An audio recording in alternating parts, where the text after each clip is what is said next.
Hi Libra, welcome po sa ating channel at ito ay inyong daily Gabay Tarot reading for September 6, 2024. Please be reminded kung nakaresonate kayo, comment down. Kung hindi kayo nakaresonate, ibigay niyo po sa iba kasi channel reading po ito. This is for you Libra ngayong September 6, 2024.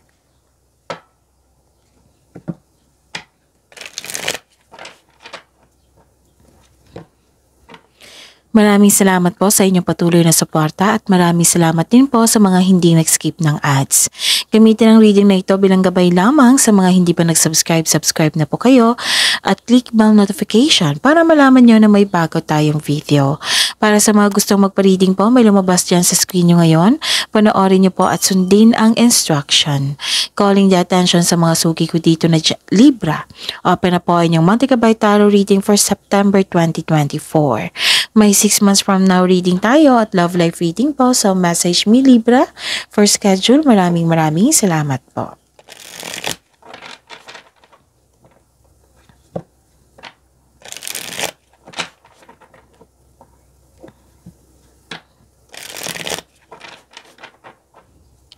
Para po ito sa inyo Libra ngayong September 6, 2024.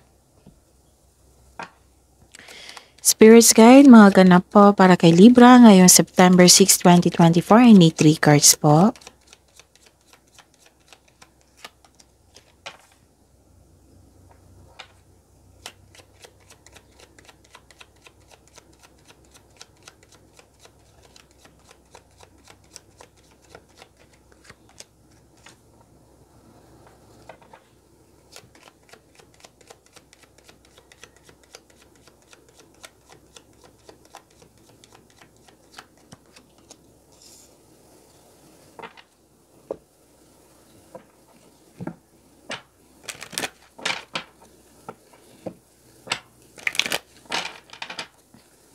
Spirits Guide, mga mensahe po para kay Libra ngayong September 6, 2024. I need 2 cards po.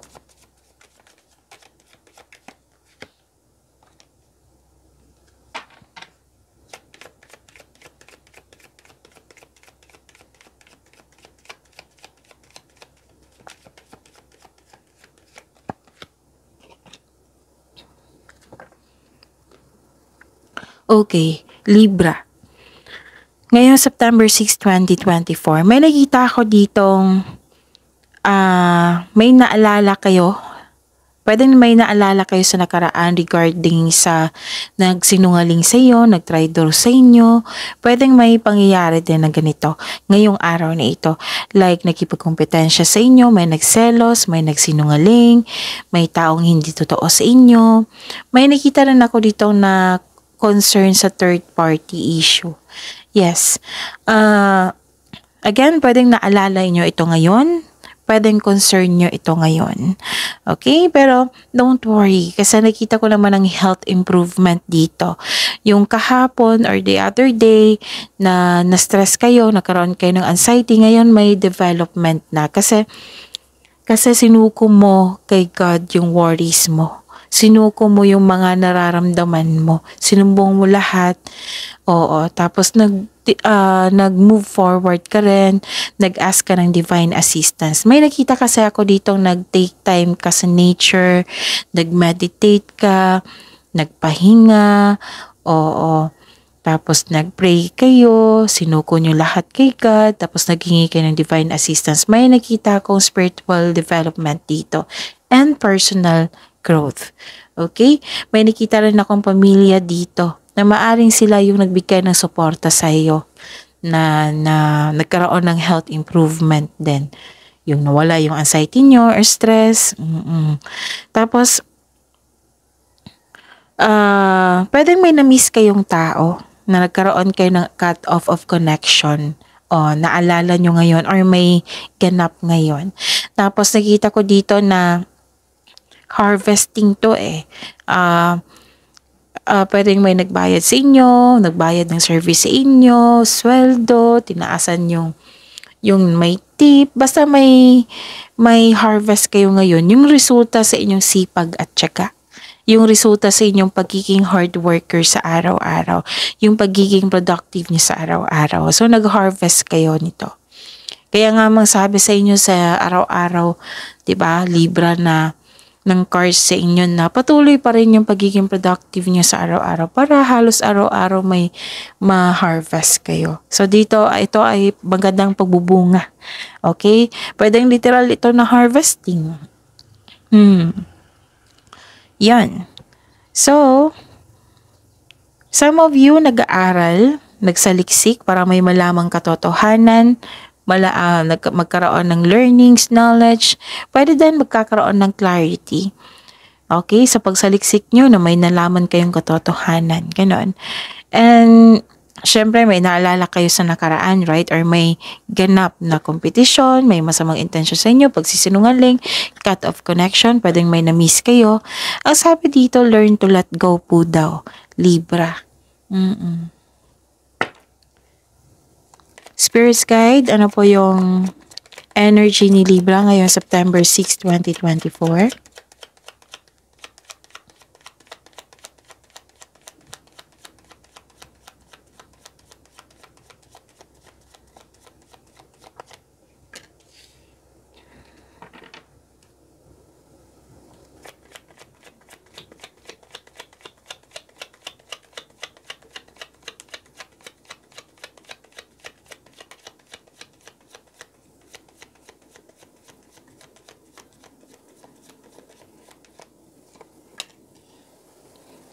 This is a daily reminder para malaman lahat, para hindi kayo malito, para hindi kayo maguluhan. Panoorin niyo po yung last 4 days kabay tarot reading niyo po.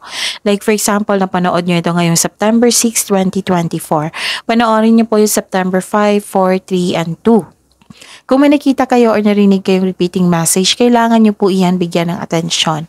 Kung maaari po, bigyan niyo po ng solusyon at aksyon. Again, calling the attention sa mga suki ko dito na Libra, open na po ang inyong Monthly Gabay Tarot reading for September 2024. May 6 months from now reading tayo at love life reading po, so message me Libra for schedule. Maraming salamat po. What is your energy today, Libra?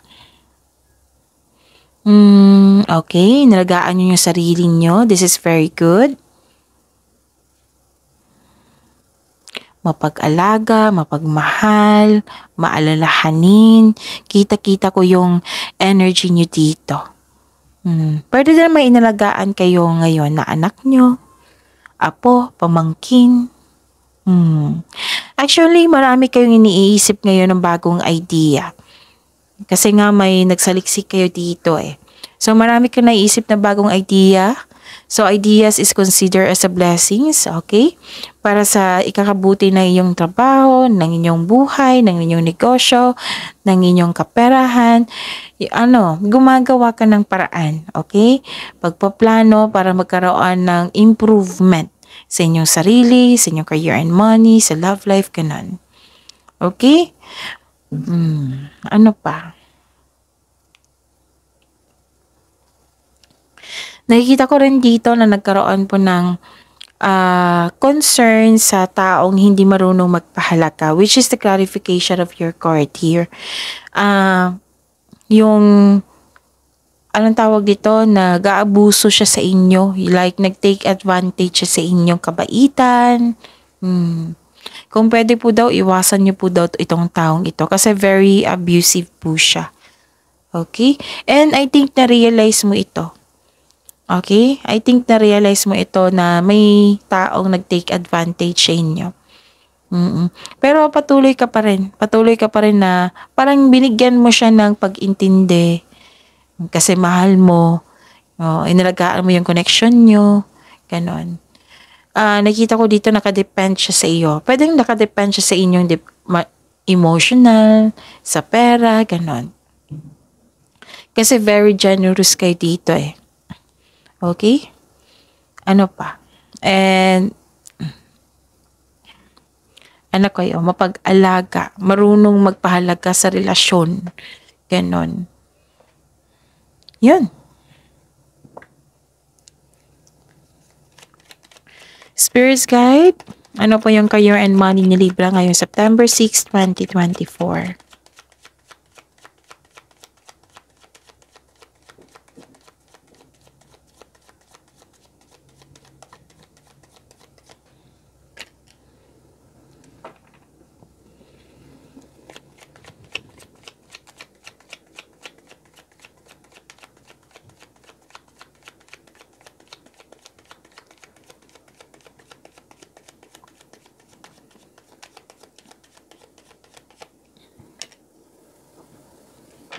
This is your career and money. Okay. This is, okay. Maraming nakadiscover sa inyo, Libra, na magaling kayo sa inyong trabaho. Magaling kayo sa inyong, yung sabi kasi dito na harvesting. Oo. May magandang resulta sa inyong mga ginagawa. Like, pwede din napansin ng yung trabaho mo na very masipag ka, maayos yung mga gawain mo, maganda ang resulta, ganon. At nakikita rin nila na magaling ka na leader, magaling ka sa inyong trabaho. And nakikita ko dito stable ka na sa napili mong career and magkaroon kayo ng stability sa inyong financial. This is very good. So claim nyo ito, Libra. Nakikita ko kasi dito na emotional stability, empathy, may nahon kayo ngayon, mapagmalasakit sa kapwa. Okay? Ano pa? Nakikita ko rin dito na okay. Marami kayong iniisip talaga. Kanina pa to eh. Marami kayong iniisip. Pero please be reminded, Libra, na baka worried lang ako kasi baka mag-overthink kayo. Alam nyo naman yung epekto ng overthinking, right? And hindi yan nakakabuti sa inyo. So, wala namang masama kung magkakaroon ng stagnation kasi gusto mo mag-isip. Pero kailangan nyo mag-move forward dito eh. Be confident din. Magtiwala sa inyo sarili. Okay? And tama naman yung ginawa mo dito na nagsaliksik kayo para may malaman kayong katotohanan. Pero actually, may nakita ko ditong away eh. So, sabi po ng card dito, hanggat maaari iwasan ng argument. Kasi nakita ko dito wala namang problema sa inyo. Tapos, ang problema yung tao. So, kung pwede po, iwasan nyo lang po magkaroon ng argument. Kung mararamdaman mo yan eh, na may intense na pangyayari, so iwas na. Kaysa magkaroon kayo ng blockages, diba? Or problema kayo. So, be ready, tapos iwas na agad. Hindi na kailangan makipag-away kasi, yun, kakapasok lang na September, tapos marami pa kayong gawain kasi nga marami kayong ideas na gustong gawin. Okay? So, do not attract negativity kasi nakita ko dito eh na parang nalungkot ka. Yes, malungkot ka kasi may taong pasaway, 'di ba? Oo, madi-disappoint talaga tayo. Pero wala, choice niya yan eh. So we have to respect sa yung choice ng isang tao. And importante maniwala kasi yung sarili, put boundaries kung kailangan, lalo na negativity yung ibibigay ng isang tao. And kayo din, huwag kayo mag-isip ng negativity. Okay? Kasi nakakasama yan sa inyo. Focus na lang kayo sa binigay na blessings dito. Yung maraming ideas. Yung growth. Yung harvest. Focus na lang kayo dyan sa blessings sa binigay. Kaysa mag-focus kayo sa mga taong hindi nyo makontrol. So, yun sabi ko sa inyo everyday na sa lahat ng signs na kung hindi nyo na kontrolado, hayaan mo na. Doon na tayo sa mag-control natin. Yung blessings na binigay sa inyo na ang isa doon is ideas na kailangan mong pagyamanin. Okay? Pagyamanin po para tuloy-tuloy po. Okay. So, learn to let go. Yeah. Yung sabi ng card nyo dito, learn to let go. Okay? Learn to let go. Okay? So, learn to let go. Yeah. Yung sabi ng card nyo dito, learn to let go. Yeah. Yung sabi ng card nyo dito, learn to let go. Yeah. Yung sabi ng card nyo dito, learn to let go. Yeah. Yung sabi ng card nyo dito, learn to let go. Okay? We cannot please everyone na magugustuhan tayo, na maging mabait sa atin. Kung gaano tayo kabait sa kapwa natin, dapat mabait sila sa atin, di ba? So, we cannot please everyone talaga na maging mabait. Kasi, hindi pare-pareho yung pag-uugali ng ibang tao. Okay? Kailangan natin pagtanggap niyan. Libra. Spirits guide. Love, life, self-love, partnership, and romance ni Libra ngayong September 6, 2024.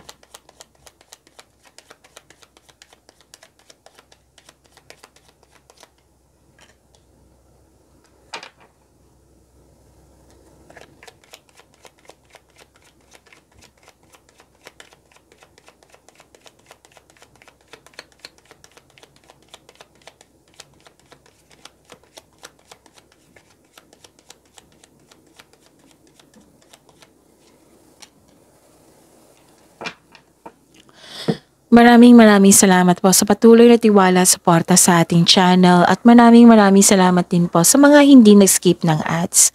May lumabas dyan sa screen nyo ngayon, panoorin nyo po. Kung gusto nyo po iyan, then follow instruction. Inom muna akong tubig ha, saglit lang po.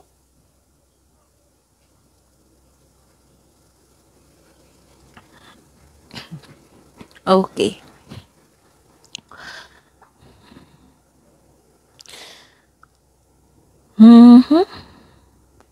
Please be reminded, Libra,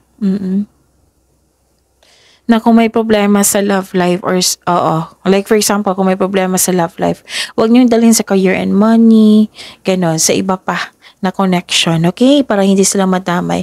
Kasi kung maayos yung love life mo, okay pa rin yung iba, 'di ba? Para hindi na kayo mahirapan.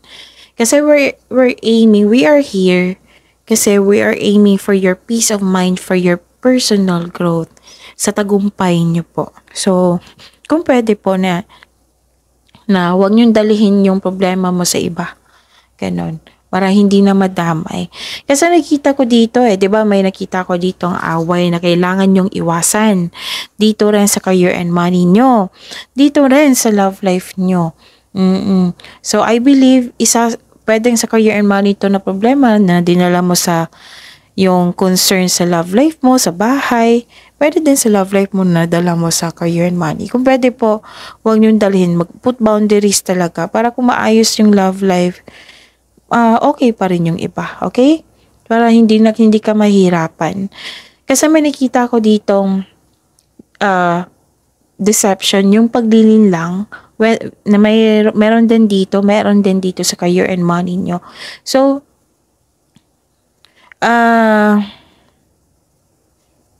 sabi ng card dito mag-ingat talaga kayo sa kanya. Tsaka wag niyong ibunyag lahat yung plano mo sa buhay. Kasi nakita ko dito sa energy mo, yung nag-take advantage yung tao sa iyo, baka iisa lang ito. So wag niyong hayaan mag-take siya ng advantage sa inyo. Kung mahilig kayong magbigay ng yung magkwento sa plano nyo, kung pwede po, wag kayong mag-offer share. Okay? Kasi parang gagamitin ito na isang tao na para masaktan ka, gagamitin niya to Kasi may tao ditong nagsisinungaling, nag-backstab, may tinatago, plastic po siya. May taong may concern ka sa isang tao na hindi ka binigyan ng halaga, walang pakialam sa iyo. Oo, may ganyan nagganap. May pagsisinungaling talaga. May taong hindi tapat sa kanyang sarili at sa iyo. So, dumaan yung helicopter. Saglit lang po.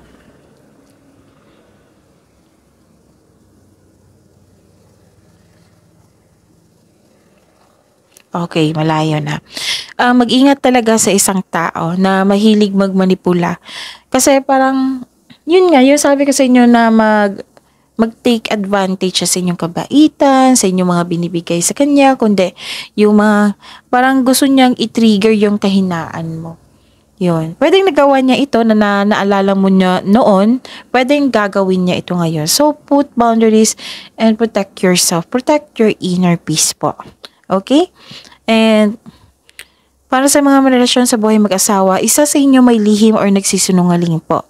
So, this card asks you na ngayong oras na ito, ngayong araw na ito, maging tapat po kayo. Okay? So again, mag-usap kayo, mag-usap kayo ng malinaw. Okay? Address your hurt feelings then para matapos na yan. Para mabigyan na ng solusyon. Sa mga single dito, may nakita ko dito may hindi tapat sa inyo. Parang sinusuyo ka pa rin. So, be careful. Be guarded ha, Libra. And nakita ko rin dito na you're walking away. Na naging guarded ka, na at the end of the day, naging guarded ka. Yes, this is very good. Nag-move on kayo. And some of you are walking away from this person.